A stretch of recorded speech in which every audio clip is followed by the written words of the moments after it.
Welcome back to Understanding Bitcoin in 5 Minutes, No Jargon series. Is Bitcoin a good investment? I'm going to give you the most honest answer I can in 5 minutes. And I'll tell you right now, I am not going to tell you to buy Bitcoin. What I will do is lay out the actual case, the risks, the history, and the things worth considering, and let you make up your own mind. First, let's start with the history of Bitcoin because it's actually pretty remarkable. Bitcoin was worth fractions of a cent when it was first introduced to the world in 2009, and throughout 2010, its price remained below $1. It gained its first real momentum in 2011, climbing to around $30 by mid-year before falling back to a few dollars by year's end. It then surged again in 2013, breaking through $100 in spring before hitting roughly 1,150 Australian dollars by November, then pulled back sharply. History repeated itself in 2017 with Bitcoin peaking at around $27,000 in December before dropping over 80%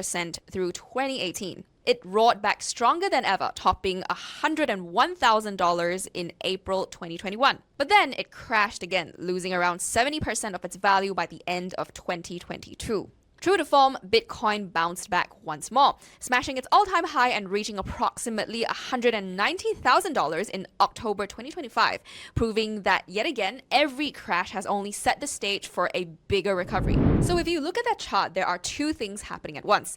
First, enormous volatility. Bitcoin regularly drops pretty dramatically from its peak before recovering. If you bought at the wrong time and had to sell at the wrong time, you lost a lot of money. That is a real risk, and it has happened to a lot of people. Second, a clear long-term upward trend. Every major drop so far has been followed by a new high. People who bought and held through the drop have done well. Whether that continues is not guaranteed, but historically, this is the record. Bitcoin is increasingly appearing in serious investment portfolios, not just among retail investors, but among institutional ones. ASX-listed companies, pension funds in the US and UK, and sovereign wealth funds have all added Bitcoin exposure in the last couple of years. The argument for including Bitcoin, and this is a general overview, not personal advice, usually comes down to a few things. Number one, scarcity. There will only ever be 21 million Bitcoin. The supply is mathematically fixed. When demand increases and supply cannot keep up, the price tends to rise. This is the digital gold argument. Number two, non-correlation. Bitcoin doesn't always move in the same direction as shares or property. It has at times acted as a hedge against economic uncertainty. This is not perfectly consistent, but it's a reason some investors include it in their portfolio as a diversifier. Number three, the halving cycle. Roughly every 4 years, the rate at which new Bitcoin gets created is cut in half. This is called the halving. Historically, these events have been followed by significant price increases, though there is no guarantee that this pattern would continue. Number four, long time horizon. Most serious Bitcoin investors think in terms of 5 to 10 year windows, not months. Short-term trading in Bitcoin is very risky. Long-term holding, however, has a very different risk profile. Now, on the other side, Bitcoin is highly volatile. If you need this money in the next 2 years, it may be worth significantly less when you need it. That's not a theoretical risk, that's a practical risk that has materialized multiple times. Bitcoin has no earnings. Unlike shares, which represent a claim on a company's future profits, Bitcoin produces nothing. Its value is based entirely on what other people are willing to pay for. Some people think that this makes Bitcoin worthless, but others think the same is true for gold.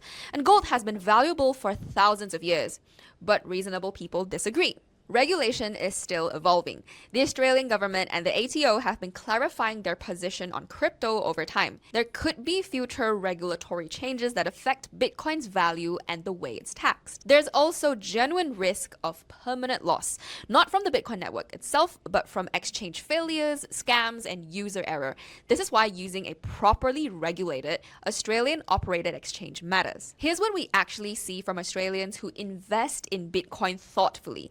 They they treat it as part of a diversified strategy alongside their super, their shares, their ETFs, their property.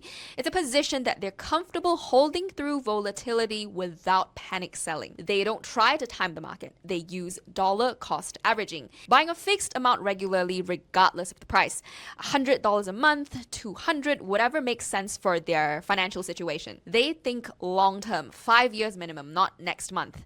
That's just what sensible behavior looks like in practice. The question we hear a lot, especially from people who've been watching Bitcoin for a few years, is it too late? Well, Bitcoin has had multiple moments in its history where the conventional wisdom was it's too late. At $1,000, at $10,000, at $50,000. People who believed it was too late at each of those prices and did nothing watched it go higher. They may also be proven right eventually. At some point, every asset's growth simply slows. You have to remember that Bitcoin is still a relatively young asset. It's only 15 years old. The Australian superannuation system took decades to mature. The internet took decades to transform the economy. So whether Bitcoin is early stage, mid stage, or late stage is a genuine debate among serious analysts. What we would say is the question of is it too late is less useful than how much of my portfolio am I comfortable holding in a volatile asset with a long-term horizon? That's the question worth answering for yourself. If you've decided that Bitcoin is worth exploring, the practical starting point is simple. Use a regulated Australian exchange. Bitcoin.com.au is AUSTRAC-registered and Australian operated since 2013. And it's designed for exactly this kind of no-nonsense approach to buying Bitcoin. And talk to your accountant or financial advisor. They should know you hold Bitcoin because it does have tax implications, which we will cover in a separate video. So, is Bitcoin a good investment? It has been for many Australians over a long-term horizon with appropriate position sizing and a stomach for volatility. Whether it will be in the future, nobody can say with certainty. What we can say is that understanding it properly and going in with clear eyes is a lot better than just ignoring it or jumping in blind. Head to bitcoin.com.au to learn more.